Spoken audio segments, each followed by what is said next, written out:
특고압 이 장치를 전력구를 만들려고 하고 있습니다. 현재 14만 5천 볼트의 이 전력이 흐르고 있는데 전력구가 있습니다. 거기에다가 34만 5천 볼트의 특고압을 넣어서 다시 만들겠다는 계획을 가지고 있습니다.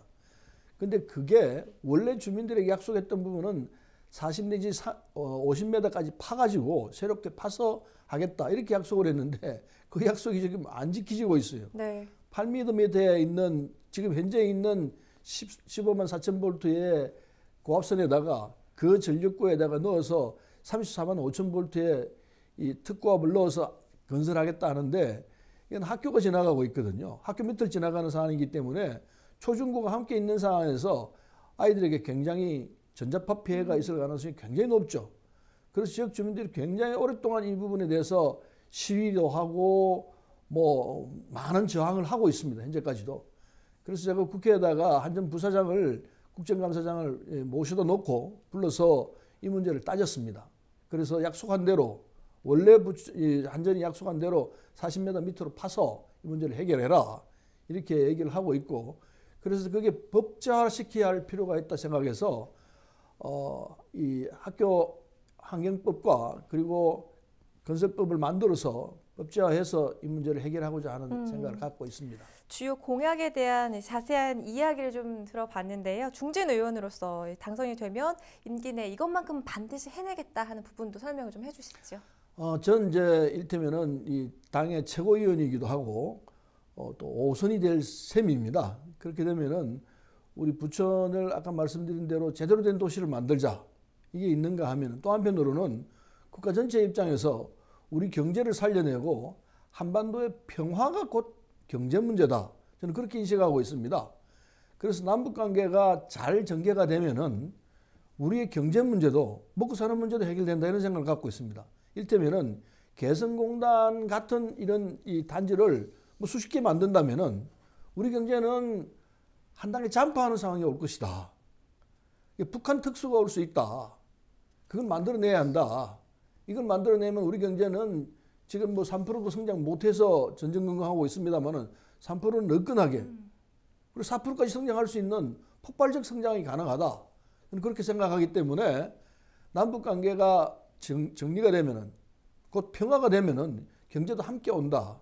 이 생각을 갖고 있습니다. 그래서 5선 의원이 된다면은 우리 부천에 먹고 사는 문제, 좋은 도시를 만드는 문제와 함께 정의로운 국가, 공정한 국가를 만드는 것과 함께 그리고 남북관계를 평화롭게 만들어서 우리의 먹고 사는 문제도 함께 해결할 수 있는 방안이 있을 것이다. 이렇게 믿고 있습니다. 네. 자, 이제 2분여 남았는데 2분이 채 남지 않았는데요. 후보만의 강점을 포함해서 마지막으로 유권자 여러분들께 한 말씀 남겨주시지요. 저는 뭐 오랫동안 정치를 했습니다. 그래서 이제 5선 의원을 기대하고 있는데 따라서 뭐 죄송합니다만 초선 의원이나 어떤 의원들보다도 일을 처리할 수 있는 역량이 있다 생각합니다. 어떤 문제가 닥치더라도 그 역량을 발휘해서 우리 부천은 물론이고 대한민국이 성장하고 대한민국이 좋은 나라가 되는데 힘을 쓸 수 있을 것이다. 이 점을 말씀을 드리고 싶습니다. 이게 아마 인정을 받을 거라 생각합니다. 그리고 무엇보다도 대한민국이 아까 말씀드린 대로 정의롭고 공정한 사회가 되어야 한다 생각합니다. 그걸 만드는데 모든 것을 바치고 싶은 욕심이 있습니다. 저는 과거에 젊었을 때 민주화운동을 하느라고 옥고를 치렀습니다. 꽤 긴 시간이었습니다. 5년간 옥고를 치렀는데 그때 한결같이 기대했던 것은 좋은 나라를 만들자. 내 몸이 깨지더라도 대한민국은 좋은 나라가 돼야 한다. 이게 이제 가슴 속에 있습니다. 그래서 그걸 하고 싶어요. 시간이 주어진 시간이 한 30초 정도 남았는데 마지막으로 네. 정말 마지막입니다, 아버님. 마지막으로 한 말씀 코로나로 해주시죠. 인해서 고통을 당하고 있습니다. 네. 전 세계가 고통을 당하고 있습니다. 그러나 우리는 극복할 겁니다. IMF 때도 외환위기를 극복했습니다. 이 코로나도 잘 극복하고 있습니다. 국내에서는 찬반이 있지만은 해외에서는 대한민국이 가장 모범적이다. 우리 인정 안 할 수가 없습니다. 이건 우리 국민의 저력입니다. 우리 대한민국은 해낼 수 있다고 생각합니다. 틀림없이 세계 최고의 좋은 나라, 선진국 될 것이라 생각합니다. 만드는 데 저도 일조하겠습니다. 말씀 여기까지 듣겠습니다. 더불어민주당 부천을 서른 예비 후보와 이야기 나눠봤습니다. 고맙습니다. 네, 감사합니다.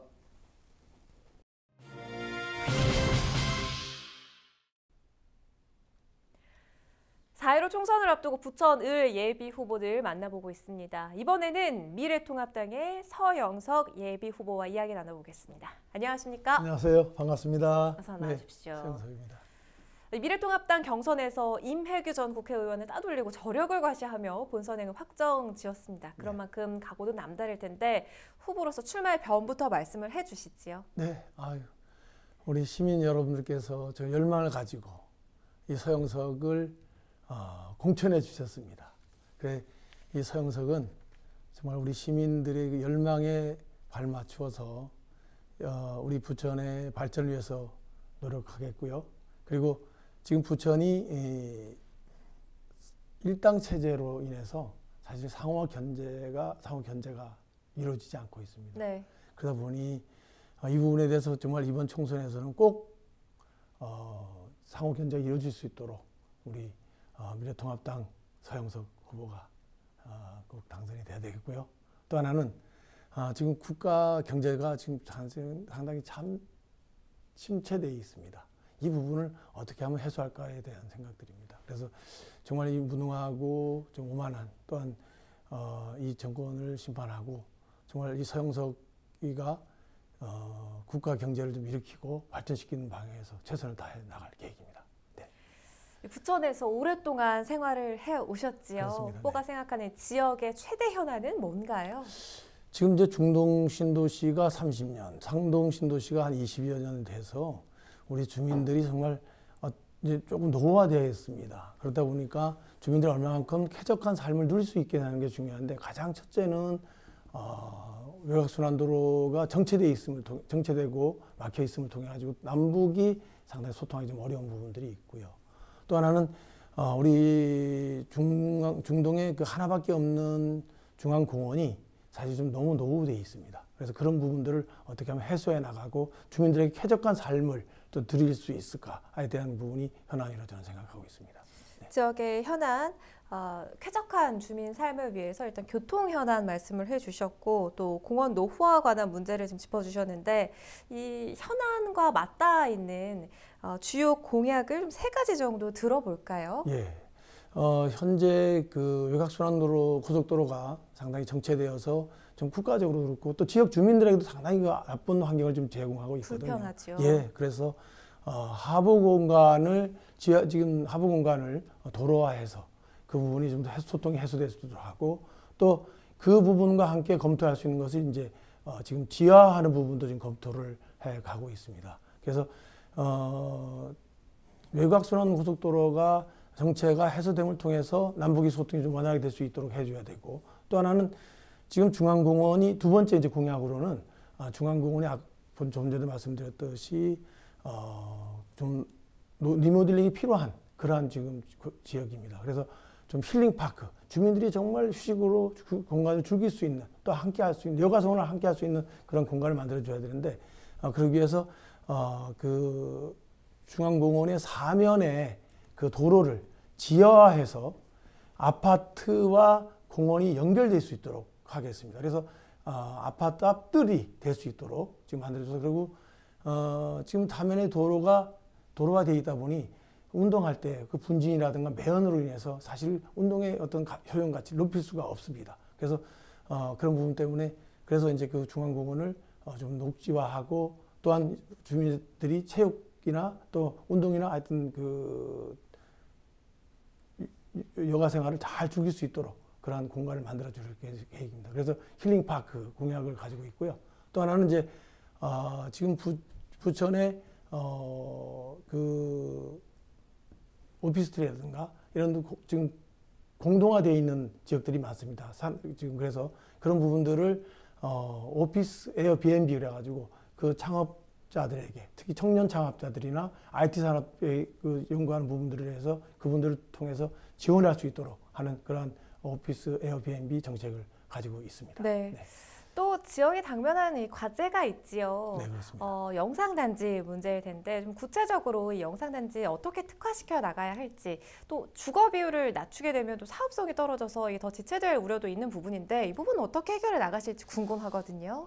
부천이 사실 도시화되고 난 이후에 지금 정체돼 있고 그리고 발전이 좀 배드타운화되어 있다 보니까 어떤 성장의 가능성을 지금 열지를 못하고 있습니다. 네. 그런데 그 영상문화단지가 사실 앞으로 우리 부천의 성장 동력을 어떻게 만들어낼 것인가에 대한 중요한 포인트가 저는 있다고 생각합니다. 네. 그래서 그 부분을 단기간에 어떤 결론을 내기보다는 중장기적으로 좀 검토를 통해서 4차 산업혁명에 맞는 어떤 지역으로 만들고 개발해 나가야 된다. 그리고 근데 그런 부분들이 외곽순환도로의 정체를 해소함과 함께 같이 이루어질 수 있도록 만들어져야 한다고 생각합니다. 그래서 부천의 영상문화단지가 부천의 성장 동력을 열고 만들어갈 수 있도록 하는 그런 지역으로 생각하고 있습니다. 이 영상단지의 문제의 경우에는 장기적인 관점에서 좀 성장 동력을 만들어가서 이렇게 그렇습니다. 해소를 해나가겠다라는 그렇습니다. 설명을 해주셨어요. 예, 예. 좀 더 구체적으로 설명해 주시겠어요? 이제 네. 그런 부분이 지금 사실 부천은 60만 도시로 원래 계획된 도시인데 지금 현재 87만입니다. 주택을 더 개발해서 인구를 늘리는 정책은 사실 바람직하지 않다고 저는 생각합니다. 그리고 또한 그 지금 현재 거기 개발되는 부분들이 상가나 주상복합도 개발되게끔 돼 있어요. 그러니까 영상문화단지를 특화시키는 부분도 있고 청년들을 위한 그런 부분도 있지만 사업도 있지만 사실 상가 부분들이 좀 포진될 수밖에 없는 그런 상황인데 공급이 되면 공급 폭발은 사실은 과잉을 부를 수밖에 없는 상황입니다. 그렇게 되면 사실 중동이 현재 중동이나 상동의 상업지가 과밀해 있는데 또다시 상업지가 개발된다면 사실 양쪽이 다 어려워지는 상황이 될 수밖에 없다고 저는 생각합니다. 그래서 그런 부분을 개선해야 되고 제 생각으로는 그 융복합 연구단지라든가 또 향후에 어떤 그런 성장도를 만들어갈 수 있는 지역으로 개발을 해야 되겠다 하는 생각을 가지고 있습니다. 네, 장단기 공약들이 있을 텐데 단계적으로 이번에는 당선이 된다면 임기 내 반드시 해내겠다는 부분도 설명을 해주시지요. 네, 좀 전에 말씀드린 대로 외곽순환도로의 정체는 이번에 반드시 제 임기 내에 해결하도록 하겠습니다. 네. 그리고 또한 중동에 하나밖에 없는 중앙공원이 주민들의 그러니까 휴식 공간으로 그리고 여가 공간으로 주민들이 활용할 수 있는 힐링파크로 만드는 일을 해나가겠습니다. 공약 점검을 이렇게 해봤고요. 다른 후보와 비교해봤을 때 이런 점을 내가 강하다 하는 후보만의 강점을 말씀해 주시죠. 네. 저는 부천을 40년 동안 지킨 토박이 정치인입니다. 또 부천을 가장 잘하는 정치인입니다. 지역 주민들과 소통해왔고 그들이 공감해왔고 그들의 무엇을 원하는지를 알고 있는 정치인입니다. 그래서 정말 민생을 책임질 수 있는 정치인으로서 역할을 다할 계획입니다. 네, 이제 한 1분 반 정도의 시간이 남았는데요. 유권자 여러분들께 지지 한 말씀 해주실까요? 사랑하는 부천 시민 여러분, 존경하는 우리 원미을 주민 여러분, 이번에 여러분들께서 미래통합당 후보로 여러분들께서 공천해 주셨습니다. 그 가운데는 여러분들의 열망과 염원이 있었습니다. 서영석을 국회로 보내서 정말 우리 지역의 일꾼으로 쓰고자 하는 마음이 계셨었습니다. 서영석 그 부름에 또 그 열망에 부응하도록 정말 소명을 다할 것입니다. 부천 지역의 구석구석 다니면서 어느 것이 부족하고 어느 것이 낙후되어 있고 어느 것이 어렵고 힘든지를 알고 그들을 그런 하나하나를 해결하는 저 서영석이 되도록 하겠습니다. 또한 지역의 정책을 국가의 정책으로 만들어서 국가 발전과 또한 지역의 발전을 함께 이뤄나가는 서영석이 되겠습니다. 부천을 바꾸고 대한민국을 변화시키는 서영석이 되도록 하겠습니다. 이제 정말 무능한 정권 심판해야 됩니다. 서영석이 바꾸겠습니다. 변화시키겠습니다. 또한 이루어내겠습니다. 여러분과 함께 손잡고 나아갈 것입니다. 힘내어 주시고 성정승리를 해서 최선을 다하고 헌신하겠습니다. 감사합니다.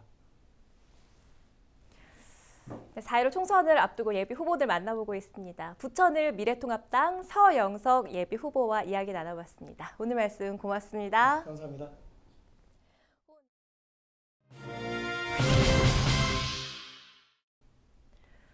4.15 총선을 앞두고 부천 을 후보들을 만나보고 있습니다. 마지막으로 정의당의 이미숙 예비 후보와 이야기 나눠보죠. 안녕하십니까? 안녕하세요.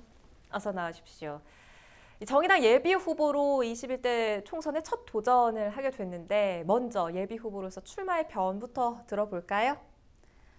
예, 저는 30여 년간 부천 성모병원에서 간호사로 일했습니다. 그리고 25년 동안에 노동조합 활동을 한 경험이 있습니다. 그래서 힘없고 나약한 노동자, 서민을 위해서 그동안 열심히 싸워오고 살아왔습니다. 이제 그 경험을 바탕으로 고 노회찬 의원님이 못다 이루고 가신 그 꿈을 부천에서 이어가 보도록 하기 위해 이번 21대 국회의원 후보로 출마하게 된 이미숙입니다. 고맙습니다.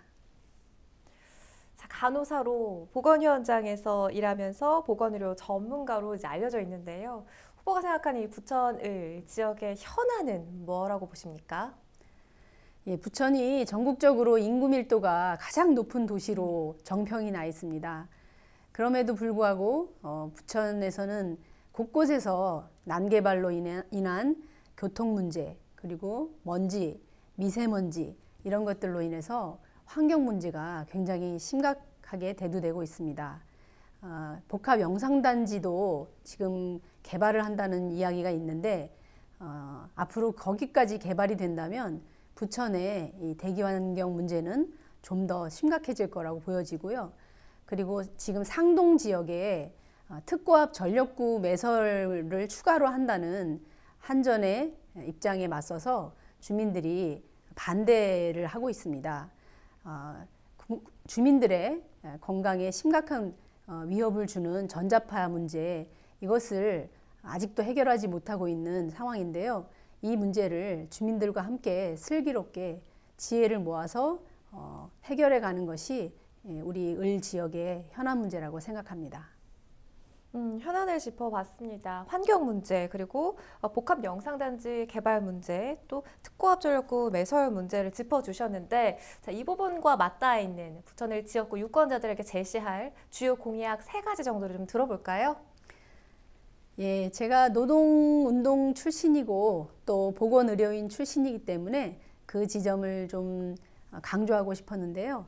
먼저 어린이 병원비 100만 원 상한제, 이것이 제가 가장 중점을 두는 내용입니다. 18세 이하 어린이와 청소년들이 아파서 병원에 갔을 때 병원비가 100만 원 이상 나왔을 경우는 그 초과분에 대해서는 국가 재정으로 전액 지원해주는 그런 제도를 만들어내는 것입니다. 그리고 노동시간이 현재 주 40시간인데 이것을 하루 7시간씩 5일만 근무하는 주 35시간제를 만들고자 하고요. 그리고 휴가도 25일로 월차 휴가를 25일로 늘려서 노동자들이 좀 쉬면서 일할 수 있는 노동 존중 사회를 만들어가고 싶습니다. 그리고 3번째는 요즘 코로나19 때문에 재난 기본소득 얘기를 많이 하게 되는데요. 국민 모두가 기본소득이 다 제공이 되면 참 좋겠지만 당장의 재정 사안으로 어렵다면 단계적으로 분야별로 이렇게 넓혀가는 것이 필요하다고 보여지는데 그 첫 번째 수혜 대상으로 문화예술인에게 기본소득을 제공하자라는 그런 기본소득제, 이것을 저의 3번째 공약으로 생각하고 있습니다. 3가지 주요 공약에 대한 이야기 들어봤습니다. 아무래도 보건의료 전문가다 보니까 이 관련된 공약이 좀 눈에 띄는데요. 그리고 2번째로 제시한 이 주 35시간 근로제 경우에는 근로자분들한테 굉장히 환영받을 수 있을 그런 공약으로 보입니다. 그중에서 좀 요즘 이슈가 되고 있는 기본소득제를 도입하겠다라는 설명을 지금 해주셨는데 이 소수 정당으로서 현실적인 벽이 만만치가 않을 것으로 보입니다. 어떻게 풀어가실 생각이십니까? 네, 전에 민주노동당에서도 무상의료, 무상급식 이 문제를 굉장히 이슈로 떠올리게 했던 그런 기억이 있는데요.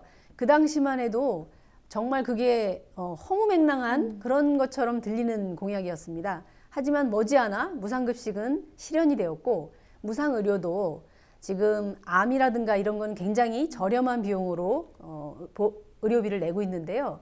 이것은 국민들에게 지지받는 그런 이슈가 된다면 얼마든지 저는 정치권을 설득할 수 있을 거라고 생각이 들고요.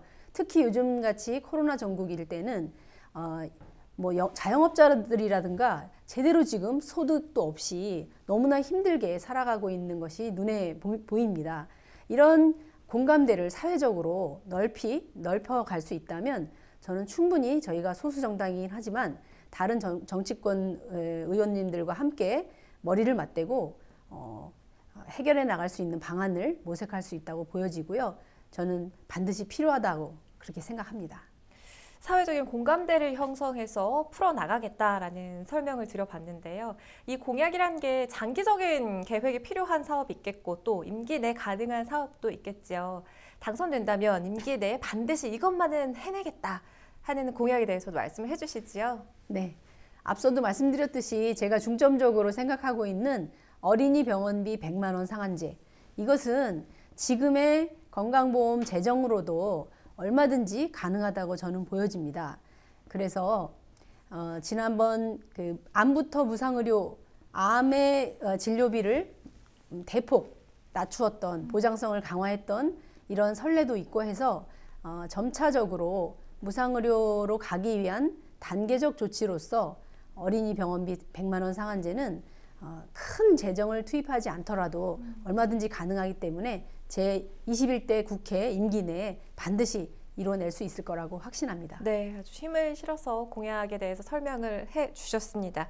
자, 이번 4.15 총선이 첫 도전인 만큼 굉장히 포부가 남다를 거란 생각이 드는데요. 다른 후보와 비교했을 때 이런 점은 내가 굉장히 강하다 하는 후보만의 강점에 대해서도 말씀을 좀 해주세요. 네. 임상에서 그리 오래진 않지만 어쨌든 5년간의 임상 경험이 있고 간호사로서 현장에 일을 했었기 때문에 우리 공공의료의 현실, 그 병원의 현실 이런 것들을 굉장히 몸으로 체득하고 있습니다. 무엇이 필요한 정책인지, 그리고 의료의 공공성을 강화하기 위해서는 어떤 정책이 필요한지를 많이 배우기도 했고 경험하기도 했습니다. 또한 노동조합 활동을 통해서 노동자들이 얼마나 어려운 현실에 놓여져 있는지, 얼마나 차별받고 있는지 이런 것들을 몸소 체험했기 때문에 그런 경험을 바탕으로 해서 사회적 약자들인 노동자, 서민, 여성, 취약계층 이런 분들을 위한 법과 제도를 만들어 가는데 강한 그런 장점이 있다 이렇게 생각합니다. 부천을 정의당의 이미숙 예비 후보와 이야기 나눠보고 있는데요. 4.15 총선이 이제 20일 정도 남아 있습니다. 우리 유권자 여러분들께 마지막으로 지지 호소하는 한 말씀 남겨주시지요. 네. 그동안 거대 양당이 정치를 독식해왔습니다. 이제 노동자, 민중, 서민들을 대변하는 그런 국회의원도 이 국회에 함께 어우러져서 일을 해야 하는 시대가 왔다고 생각합니다. 그래서 노동자를 대변하는 우리 정의당, 그리고 고 노회찬 의원님이 만들고자 했던 그런 세상을 제대로 실현하기 위해서 부천에도 정의당 의원 한 명쯤 시민 여러분들이 만들어주시면 고맙겠습니다. 이미숙 여러 시민들을 위해서, 국민들을 위해서 오로지 열심히 일하는 국회의원이 되겠습니다. 꼭 지지해 주시기 부탁드리겠습니다. 자, 이미숙 예비 후보에게 주어진 50여 초의 시간이 남았는데요. 짧은 시간이지만 그래도 좀 한 말씀 남겨주실까요? 네. 제가 이제 2018년 지방선거 때 비례 후보로 출마한 걸 계기로 이렇게 이제 본격적으로 정치에 입문하는 결심을 하게 되었는데요. 그동안 제가 살아왔던 역사가 노동자 서민을 위한 그런 삶이었듯이 앞으로의 저의 삶도 사회적 약자들과 서민들을 위해서 정치할 수 있도록 시민 여러분들이 저를 관심 있게 지켜봐 주시고 꼭 응원 지지 부탁드리겠습니다.